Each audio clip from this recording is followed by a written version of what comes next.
why do you think this is still the time to go ahead and try to go out and test your startup?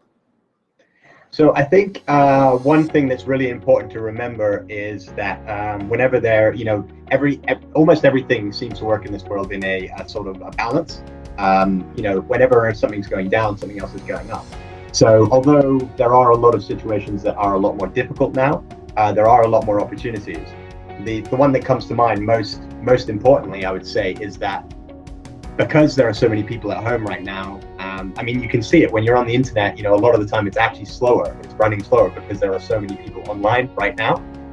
So there is a situation there, which means that obviously it's very difficult for a lot of businesses. But in terms of starting something new, I would say there's actually quite a lot of opportunity there because there are so many people online, captive, bored, ready to be excited by whatever you put in front of them, I would say. Right. Absolutely, that totally makes sense to me. And why I'm saying this is because I was talking to a lot of entrepreneurs these days. Some of my clients, in fact, they have doubled their budget. One of the clients increased its budget by almost 50% on advertising. So this is going actually in a great direction. So I think there are still opportunities there, and I'm seeing that some companies which are trying to sell online courses, they are doing amazing. So certainly I feel that despite all the problems, there are opportunities, and you just need to think of how you can actually leverage that, how you're seeing it. But yeah, moving on to the next part, and I think it is related to the question that we just had.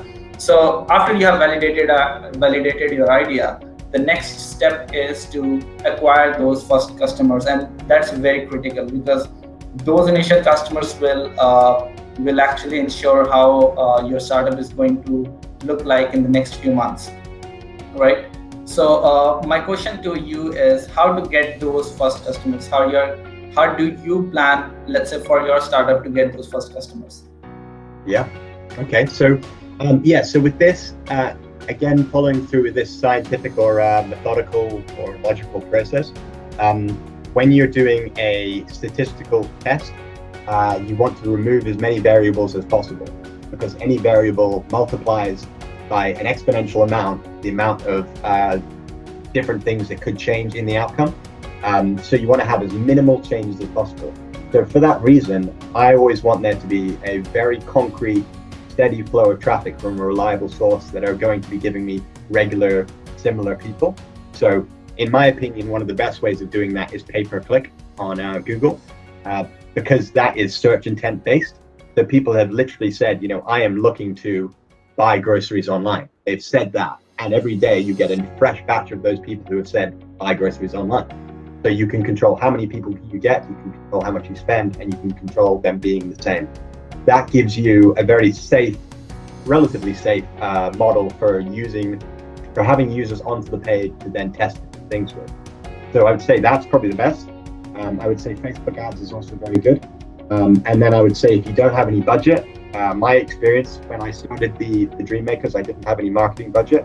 So what I did was I just literally put together a list of companies that would have my audience. And I started contacting them and saying to them, hey, would you like to do a revenue share deal? I can give you this amount if you market us. Nice. Yeah. So I think for Dreammakers, you were able to raise some investment, right? And this is an interesting interesting thing because a lot of startups die just because they are not able to raise funds. So what, according to you, when this lockdown is placed, economy is tumbling across the globe, what are the things that as a startup founder we should focus on to raise investment for our next startup idea? So I think one thing that's worth bearing in mind that I was made aware of recently, one of my friends told me about this when he was speaking to his VCs, was that it's important to remember that there are basically venture capital firms have a requirement to invest a certain amount of money when they have a fund. So, if the fund has 40 million in the bank and they've said we're going to invest it over a period of 5 years or 2 years, however long, they have a requirement to keep making investments. So there is capital in these companies that is allocated and needs to be spent. So it's not a case of not putting anything out there. Yes, 100% it's going to be harder. It just is. But it's not that it's not available. And I think the most important thing to think about when you're even considering that, I mean, it's two things. Number one, it's got to be you've got to be doing it for the right reason. You know, you've got to be raising investment because you need it. There needs to be a specific use case for it. So, for instance, you know, with the Dreammakers, the business case is that we have some retention figures of our data. We expect people to be giving us this amount of money over a period. To prove this, we need to go out. We need to go and get more customers and see whether they all follow that same track. We need to see whether we can acquire customers at an affordable rate. Those are the questions that meant we needed money to be able to do that, and the money accelerates that process. So the important thing is to make sure you have a good reason for it. It's not just because I want to raise money. And I think the other thing to bear in mind is, what would you say if someone was pitching your business to you, if you were a VC? What would you look at and what would you consider as a reason to or not to invest? You know, can you actually answer those questions? You know, if someone says to you, how are you going to market this? How are you going to achieve that? Because remember, these people are giving chunks of money that they have to see a return on. So they're going to be quite critical about the reality of your business. They're not there to do you any favors, especially if you're approaching them cold. You know, there's just no reason why they would. So yeah, I think with that we can go ahead and call it a day. And I think it was extremely exciting, Ben, to have you here and to listen from your experience. And I think the audience would have loved you as well. Thank you. Yeah, no, it's been great. I've really enjoyed doing this. It's been good fun, and I hope it was something valuable. Feel free to reach out to me if you have any questions. I'm pretty easy to find. All right, so thanks everyone, and we'll coming back next week with another webinar for all of you. And just to make sure, the theme of all our webinars is let's not stop. And I think the world at this stage this is the thing that they need.